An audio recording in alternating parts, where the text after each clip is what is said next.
A woman wanted to escape her rich husband's control, so she purposely took sexy photos of herself.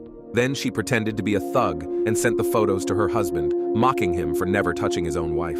This made her husband furious. But instead of a divorce, his personality completely changed. Baek Sayan was the youngest ever presidential spokesperson. He came from a powerful family, was handsome and very talented. Wherever he went, women couldn't take their eyes off him. To outsiders, he was a rising political star. But to his wife, Hee-ju, he was nothing but a hypocrite. If she hadn't lost her voice years ago in an accident, she would have exposed Baek Sayan's true colors in public. 3 years ago, Hee-ju waited nervously to marry Baek Sayan, but he ordered her to remove her jewelry and wedding dress, saying she was just a substitute. He gave her an unfair contract and forced her to sign it. From that moment, she couldn't tell anyone she was his wife or ask for a divorce. If she broke the rules, she'd have to pay 2 billion won. Then an unhappy marriage began. With the presidential election coming soon, her mother scolded her for being useless. Hee-ju felt deeply hurt and sad because everyone disliked her. She drove aimlessly in the pouring rain, not knowing where to go. She turned on the radio, but the signal kept cutting out. The GPS also said she was off the route. When she tried to slow down, the car sped up instead. Panicking, she hit the brakes, but they didn't work. Her car weaved through traffic until she sharply turned the steering wheel and forced the car to stop. She tried to get out, but the door wouldn't open. She suddenly remembered a news story she had covered. It was about hackers putting malicious code in car GPS systems to control cars remotely. Suddenly, a big truck headed straight for her. She quickly covered her head. Luckily, the truck swerved away in time, but when she looked up, she saw a man in black ahead. He closed a phone he used to control the car and walked toward her. He even easily opened the locked car door. Meanwhile, Baek Sayan got a call from a foreign number. The caller said he would kill his wife. Just then, his phone ran out of battery. He quickly charged it and turned it on. He thought it was a scam, so he called to check where Hee-ju was. Mistress Hong said she had taken her home and would send her back after dinner. Thinking Hee-ju was safe, Baek Sayan hung up. He told his subordinates to trace the foreign number. He returned to his desk, and the strange number called again. The caller said he was holding a knife to his wife's neck. Baek Sayan thought it was a prank and told the caller to go ahead and kill her. The thug didn't give up and kept asking how much he would pay to save his wife. Baek Sayan said he wouldn't give a single cent and then hung up. The thug was furious. He began to torture Hee-ju, cutting her neck with a knife. After that, Baek Sayan refused to answer calls. Hee-ju realized she was completely abandoned. Suddenly, Baek Sayan answered the call again. It turned out that his subordinate had accidentally answered it while tracing the number. The caller threatened again to kill his wife, but Baek Sayan coldly told him to go ahead. When the body shows up, call him again. The cold words made the thug almost lose his mind and also left Hee-ju in deep despair. Suddenly, she hit the gas, trying to die with the thug. The thug saw her plan and tried to grab the steering wheel. Then, the car went out of control. The team to protect his wife. Suddenly, he remembered an event at the British Embassy needing a sign language interpreter. He decided to take her along to protect her closely. Hee-ju went back to her room and found her mom had been texting, asking where she was tonight. She then realized Baek Sayan thought she had dinner at her mom's house. Even so, she stayed upset. Then her mom called, scolding Hee-ju for not going to the hospital and warning her to take care of her health and get pregnant soon. The next day, Hee-ju went with her husband to the event, acting as a sign language interpreter for the ambassador's wife. The ambassador thought she was Baek Sayan's wife. She explained she was just the interpreter he brought. The ambassador wondered why he had never seen Baek Sayan's wife at official events. He explained that because of his position, he always was attacked from all sides. In some ways, he was the government's scapegoat, so he didn't want his wife exposed to attacks. The ambassador praised him as a hopeless romantic, but Hee-ju felt he was hypocritical and didn't believe his words. That night, she drank a lot and was scolded by him again. Angry, she cursed back in sign language. Although Baek Sayan didn't understand sign language, he felt she was cursing him. They parted unhappily. Not long after, Baek Sayan got another call from the thug. The caller even accurately stated Baek Sayan's exact location. Baek Sayan identified a suspicious man making calls. He chased the man into the restroom but realized he had the wrong person. The man was on a call with someone else. Baek Sayan tried to delay the call so his subordinates could trace the number.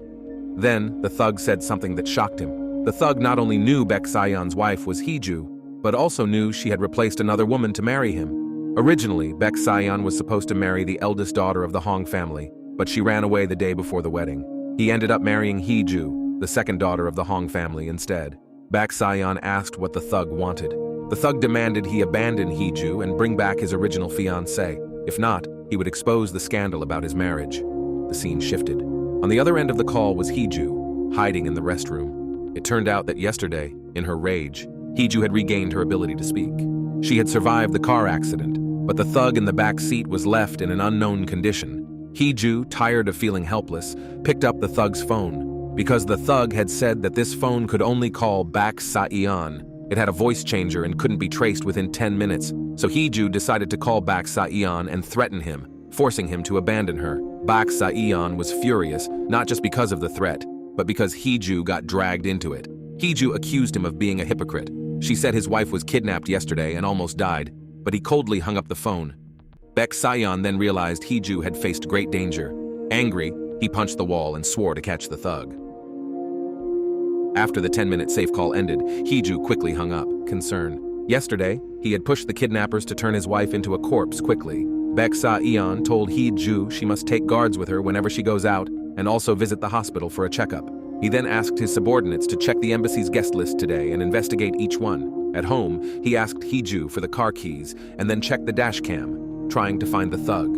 Heju remembered cursing Bak Sa-eon in the car yesterday and quickly ran to the parking lot. Luckily, nothing was recorded on the dash cam. Just then, a motorcycle sped past. Bak Sa-eon instinctively pulled Heju into his arms and scolded the rider for being reckless. The sudden contact made them both feel awkward. Bak Sa-eon told Heju to quit her job and stay home. Heju refused. She wanted to keep working. Bak Sa-eon gave in but insisted on having a bodyguard with her.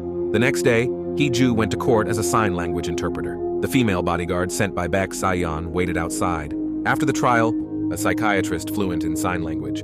3 years ago, Heju disappeared suddenly. Recently, Ji Sang-woo found her after seeing her on the news as a sign language interpreter. This week, he started working on a program at the TV station where Heju worked.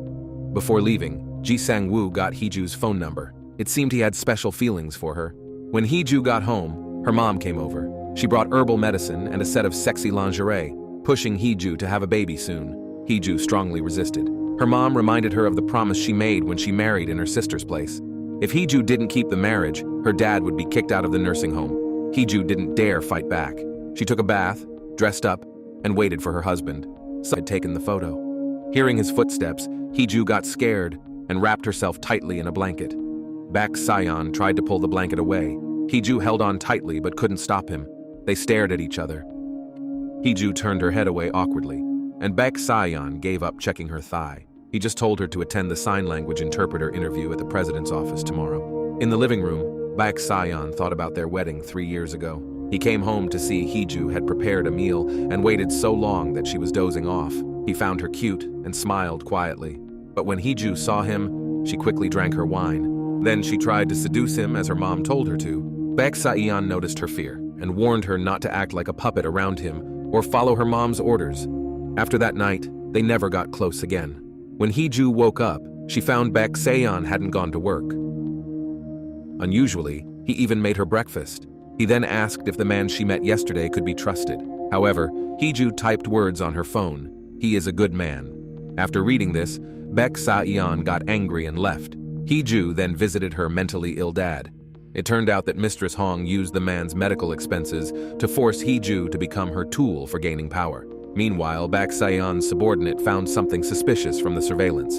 The man in black got into Heju's car without any difficulty. Bak Sa-eon couldn't figure it out. He pretended it happened to someone else and asked a friend's opinion. The friend immediately said the woman was having an affair. Later, Heju called Bak Sa-eon, pretending to be the thug, to pressure him. Bak Sa-eon told her to call back in 5 minutes. When Heju called again, she kept threatening him. Suddenly, she heard an explosion. Heju rushed home, but Bak Sa-eon didn't return that night. The next day, the news reported a bombing incident. A mysterious man attacked Bak Sa-eon's office. The news also played a recording of Heju threatening him. Heju was confused. At that moment, Bak Sa-eon came home, dirty and exhausted. He lifted Heju onto the dining table and wanted to check her thigh.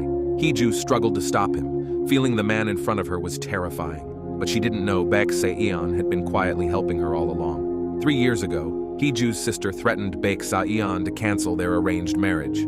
He asked her if Heju was going to marry a playboy. The sister confirmed and mocked how no mom would let her daughter marry into such a mess. Bak Sa-eon insisted the wedding go as planned, but with Heju as the bride. saw a pizza delivery box. Before anyone could react, it exploded, destroying the entire office. Baek Sa-eon woke up after being unconscious for an unknown amount of time. Dazed, he vaguely heard from a subordinate that no one died at the scene. The surveillance footage showed a masked and capped man mocking the camera. Baek Sa-eon quickly called to confirm the guards had safely sent Hee-ju home. Only then did he feel relieved. But his only clue was a photo of Hee-ju's thigh sent by the thug. He suspected the threats were connected to his wife. He rushed home, grabbed Hee-ju, and threw her onto the bed. When he questioned her, she denied knowing the thug.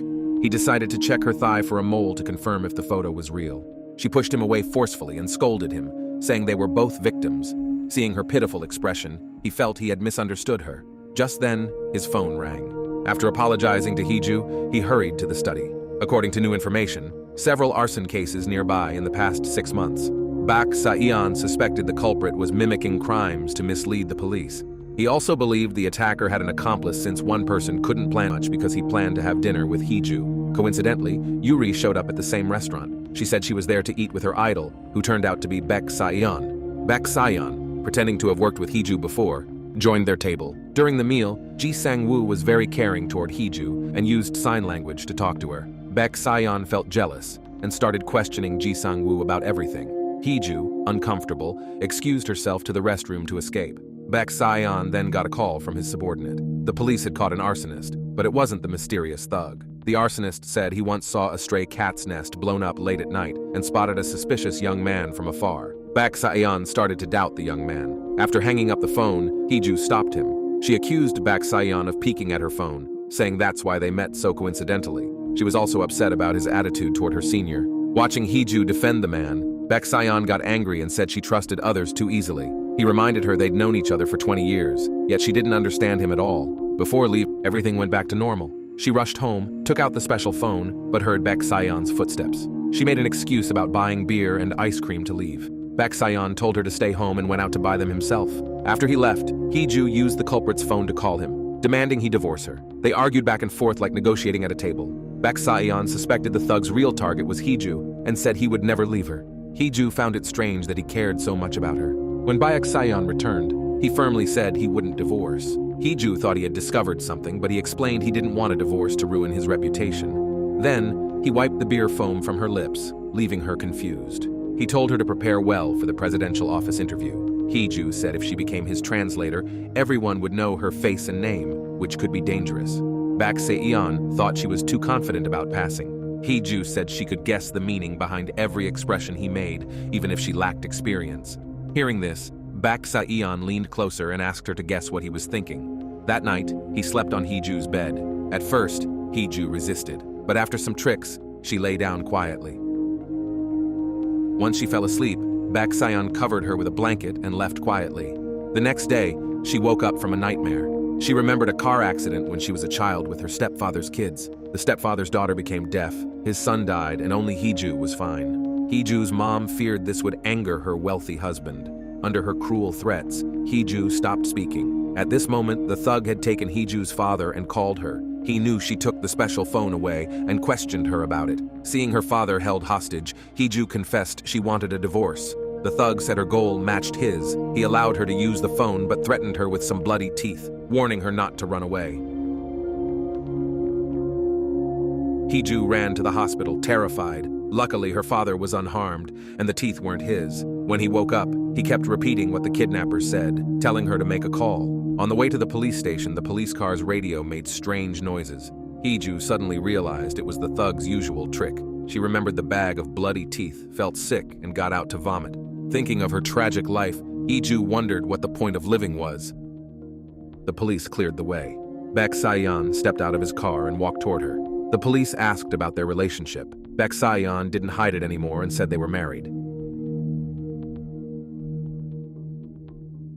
It turned out he also received a call from the nursing home earlier, learning that his father-in-law was missing, so he rushed over to help. As Hee-ju's husband, Baek Sa-eon took her away and asked the two police officers to keep it a secret for now.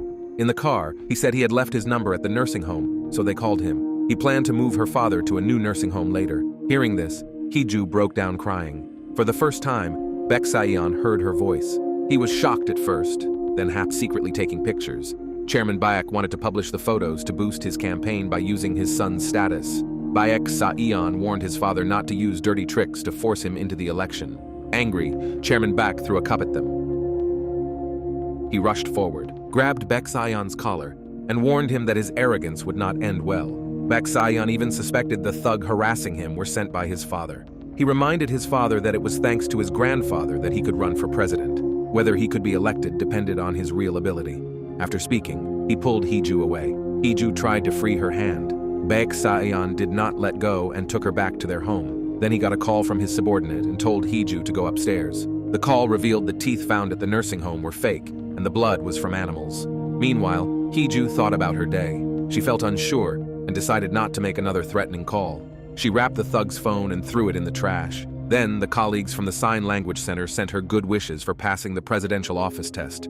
Beksayan appeared at the door and wished her success too. But Hee-ju felt worried, because both the Bayek and Hong families looked down on her and didn't want to reveal her. Beksayan encouraged her, saying she should live for herself, at least. Since Beksayan still had doubts, he decided to test her on the spot, asking her to translate his next words in real time. He talked about problems couples face, hinting at hidden secrets between them. Feeling mixed emotions, he left the room quickly.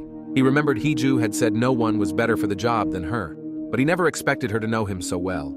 On the other side, Hee-ju got a message. Beksayan had already found a new nursing home for her father. Her father kept repeating Beksayan's words. No matter what happens, he would protect Hee-ju and her dad. Hee-ju then realized Beksayan had visited and even thoughtfully brought many daily supplies. She became more confused about what Beksayan was thinking. At night, Beksayan's subordinate gave him the final results of the sign language interpreter interviews and asked if he liked Hee-ju. He said everyone liked the passionate Hee-ju. Then Beksayan firmly said he liked her too. He looked at Hee-ju's photo and remembered their first meeting. At a party, he felt out of place. He didn't like fish, but his mom scolded him for being rude and forced him to eat. However, Hee-ju was very hungry, but her mom warned her not to look poor and told her to learn from her elegant sister. Beksayan took some food and brought Hee-ju to a corner, letting her eat freely.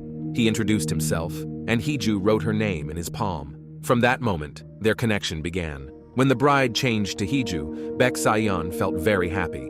But because of reasons, he couldn't show alcohol. She forgot she was pretending to be the thug and talked about the weak and useless Hee-ju. For the first time, Beksayan defended Hee-ju fiercely. To him, she wasn't gloomy, but enjoyed quietly observing her surroundings. She didn't submit to money, but often gave in to her mother out of family love. He also mentioned her amazing talent in sign language. Tears rolled down Hee-ju's face. It was the first time she had heard such praise. The next moment, Beksayan appeared on the rooftop, but Hee-ju didn't know that he had already discovered her secret. At the police station, 2 officers asked about Hee-ju's condition, saying she had been shouting in the car from fear. Beksayan was shocked and asked the police for the video. He couldn't believe his ears. He stepped the gas pedal uncontrollably. When he realized it was true, his eyes got wet. After discovering his mute wife could talk, Beksayan decided to ask his mother-in-law about it. Instead, he overheard her scolding Hee-ju. He started to suspect Hee-ju couldn't speak because Mistress Hong had threatened her. Beksayan warned Mistress Hong not to mistreat Hee-ju again. Mistress Hong was surprised. She realized Beksayan seemed to care about Hee-ju. Afterwards, Beksayan received a call from the thug. By chance, he learned Hee-ju's coat was left in the restroom and saw the elevator stopped at the top floor. He rushed to the rooftop and found Hee-ju answering a call. She panicked and hit her phone but accidentally fell off the chair. Beksayan rushed to catch her. Hee-ju, nervous, hiccuped. Beksayan was shocked to hear her voice and asked if she was speaking on the phone just now. Just then, his subordinate called, and Hee-ju told her to stand up to oppression, whether it was from her parents or others. That night, neither of them could sleep because of their thoughts. Beksayan couldn't hold back and wanted to ask Hee-ju how many secrets she still had, but it was just his imagination. He didn't want to put too much pressure on Hee-ju. The next day, he asked his subordinate if couples hide secrets. The subordinate said as long as it's not hiding money, it's not a big problem. Even if couples knew each other's secrets, they should sometimes pretend not to see to give space to breathe. Meanwhile, Hee-ju received an acceptance letter from the president's office. Her colleagues were happy for her and told her to share the news with her family. But Hee-ju could only contact Beksayan. She opened the chat, typed and deleted her message many times, but accidentally sent a heart emoji. Meanwhile, Beksayan gave Hee-ju a business outfit as a gift for her new job. Then he asked her to try on a dress, but she refused. He was confused. Heejoo said fancy dresses didn't suit her and she had no occasion to wear them. Baek Sayeon suggested she try a simple dress instead. While waiting, he got a call from the subordinate. New analysis showed the voice changer was used by a woman. At that moment, Heejoo came out in the dress. Baek Sayeon was mesmerized and ended the call. Then he told Heejoo he would help her stop undervaluing herself. Heejoo didn't know how to respond. Outside the shop, Heejoo's sister Ina was watching them closely. Then, Heejoo invited Baek Sayeon to dinner. At that moment, Ji Sang-woo sent a congratulatory message. Baek Sayeon noticed and stared at her phone. Heejoo wanted to refuse Ji Sang-woo's invitation, but Baek Sayeon told her to accept and said he would join too. At dinner, the two men argued.